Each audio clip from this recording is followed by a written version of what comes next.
कोणता रोड आहे? येडगाव धरण रोड. येडगावचा रोड आहे. येडगाव धरणाकडे जातो, हा तिकडं हायवेकडे जातो, बरोबर? हा, येडगाव शेव. ठीक आहे. आता तुमचं असं म्हणणं आहे की हे जे पुढचे जे ते मुळे होती, बरोबर? हो.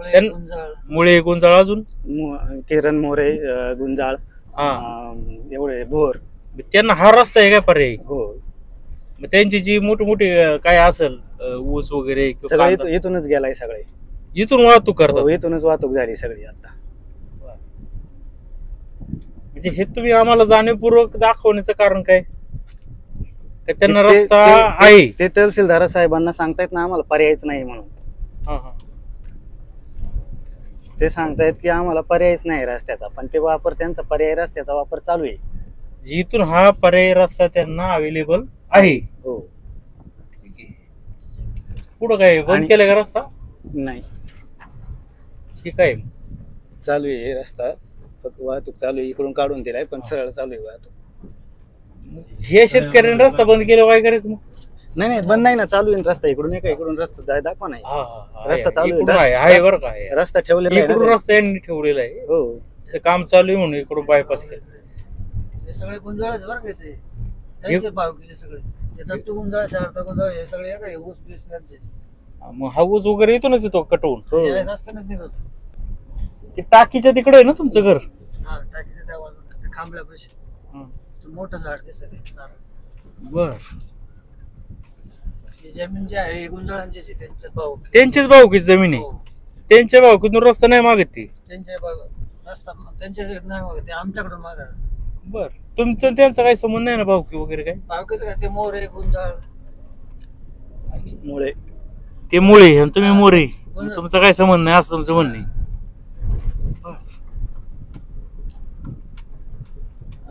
खाली त्या गेरी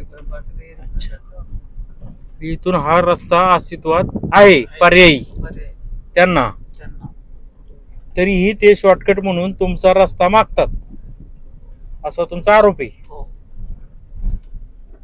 हे कांदे वगैरे त्यांचेच आहेत सगळे इथे. मगाशी ते आम्ही गेलो होतो ते हेच घर ना? समोरचं हे पुढे उतर ते त्यांचे. हे जे हे दिसते ना, आणि जे कांदा काढण्यासाठी जे पर्याय हे मागितलं ना त्यांनी, मनाई भेटली ना, ते हे पुढचे कांदे आहेत. कुठं कांदे ते? तेव्हा काय समोर नारळांच्या झाडापाशी, इथं इकडे. अच्छा, एक मिनिट. नाही, इथं ते कांदे आहेत. आता आम्ही आलोय लोकांच्या शेतातून वगैरे, तुमच्या परवानगीने आलोय. आम्ही आमच्या मनाने आलो नाही, ही शेतीच त्यांची आहे ना. आता सगळे त्यांचाच गट आहे ना, हे गुंजाळांचाच आहे. महादूनारायण गुंजाळाचे इथे क्षेत्र आलंय, ऊसाचं क्षेत्र. ऐका साहेब, माझं म्हणणं आहे का, हे महादूनारायण गुंजाळ आहे इथे, आणि तो तिकडे काय रस्ता मागवतो? मला याचं उत्तर द्या बरं. हे ऊसाचं जे क्षेत्र आहे ना, हे ऊसाचं क्षेत्र आहे का नाही? हे ऊसाचं आपण ते संतोष मुळे वगैरे त्यांचं घर आहे. ते संतोष मुळे, ते मगाशी बाईट घेतली ते मुळे का? मगाशी बाईट घेतली ते संतोष बारकू मुळ्यांचं ते घर, दिलीप बारकू मुळ्यांचं ते घर, शारदा दत्तू गुंजाळ ते घर, आणि त्यांच्या त्या जमिनी. तो ऊस त्यांचा तुटून गेलेला आहे इथून. हा ऊस अर्जदार महादूनारायण गुंजाळ यांचा ऊस आहे हा. आणि हे क्षेत्र, हे भेंडीचं क्षेत्र हे संतोष मुळे, दिलीप मुळे यांचं आहे. हे कांद्याचं क्षेत्र हे संतोष मुळे यांचं आहे. आणि ते पलीकडचं ते 1066 हा गट आहे सगळा. हे क्षेत्र हे पण वैतीला त्यांच्याकडचे क्षेत्र.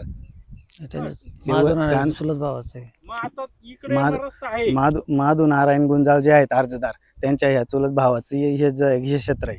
आणि आपण ज्या आता क्षेत्रात उभा आहे ना, हे क्षेत्र अर्जदार महादू नारायण गुंजाळ यांच्या भावाचं आहे. आणि त्यामुळे संतोष मुळ्यांची हे भेंडीचं जे क्षेत्र दिसतंय, हे संतोष मुळे यांचं आहे, दिलीप मुळे यांचं. आणि ते कांदे वगैरे नारळाची झाडं दिसतात, हे कांदे काढण्यासाठी तहसीलदार साहेबांकडे त्यांनी हे केलं. आता ते कांदे तिथं, ते कांदे ह्या रस्त्याने नाही जाऊ शकत का? जाऊ शकतात ना, पण तरी पण ते आमच्याकडूनच आम्हाला त्रास करतात, अन्याय करतात आमच्यावर. त्यांचं असं म्हणणं आहे का हा जो रस्ता वापरतोय आम्ही, हा त्या लोकांच्या पाया पडून वापरतोय. पण इथपर्यंत आहेच आहे ना, इथपर्यंत रस्ता ऑलरेडी आहेच आहे. आणि ही शेती त्यांचीच आहे ना, ह्या शेतीच गुंजाळांच्याच शेती आहेत ना. ह्या शॉर्टकट मिळावं म्हणून चालले काय, आता त्यांना माहिती, पण आम्हाला मानसिक त्रास द्यायचं काम ते करतात.